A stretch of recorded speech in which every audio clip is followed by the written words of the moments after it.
battery died. What I was saying before I was so rudely interrupted by my battery was the reason why I do this style of bridge or Les Paul. I do a lot of bending, and this makes the strings feel slinkier to me. They just feel easier to bend, and they just feel better. If it's good enough for Billy Gibbons, good enough for me. Okay, got you in a new angle here. So what I normally do is I line the hole up to where it's facing straight through here back to the bridge, and I get my winder one of two ways, either with the Black & Decker or one of these guys.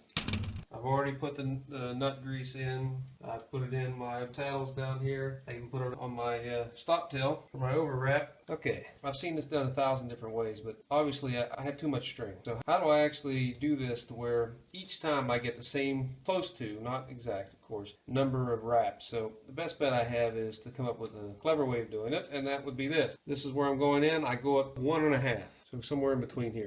And remember, it's tight down here at the bottom. We pulled it all the way through the stop tail bridge and the, all the way tight as we can get it down there. So we just take this now and we clip it.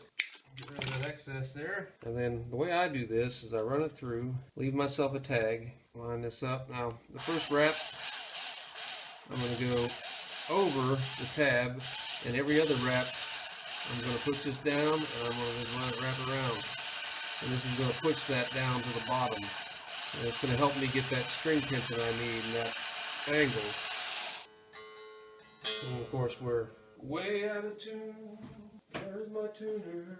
So that was how I do that.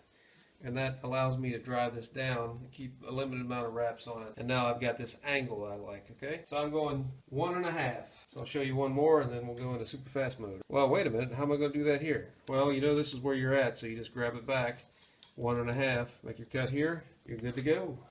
Ah, the bud just came in. He's rolling around on the floor over there. I don't know if you can hear him. What are you doing over there, huh? Ah, he loves it in here. What are you doing? What are you doing over there? Okay, so same drill. Go in, a little bit of a tag in, whatever you want to call it. First one goes over, and the rest go under.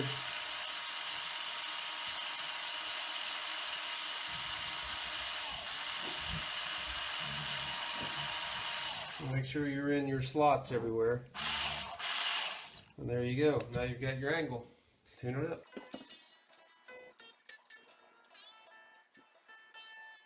Well, we're going to have a big adjustment down here. But let's get all the strings on it, and I'll call you back when we're done.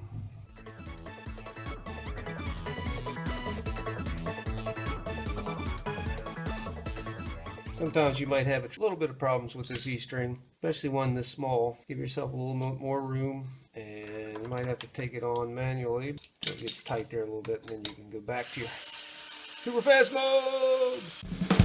Silver and gold, silver and gold. Anybody know where that came from? Is there anybody even out there? Not if you can hear me. Is there anyone at home? Okay, now if you've got yourself a Les Paul or any guitar that has this type of setup where you have these wheels down here, I'll just kind of pan down here real quick because we're down up there. These wheels here, and this is what you hear. Don't panic. It's just you got to adjust this up and down because probably when you're cleaning it, you moved it.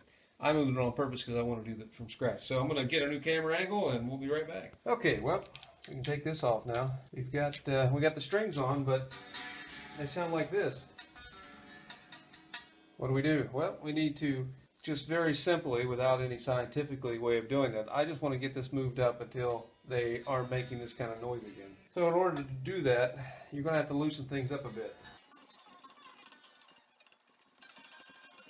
Okay, now you should be able to wheel this around and wheel this one around, which doesn't need as much, I don't think. Just kind of play around here.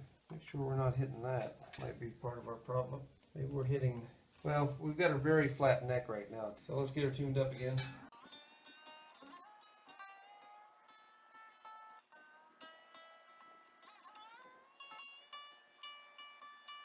The Grovers are nice.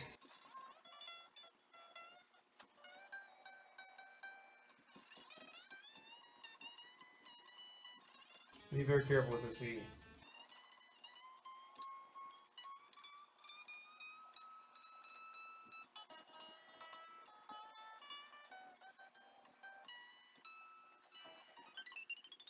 Beep bop, beep bop. We got something going on up here.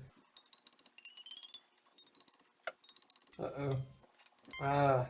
Pick up. Well, we'll get that fixed. We can probably get this down even lower. Alright, so it makes noise now.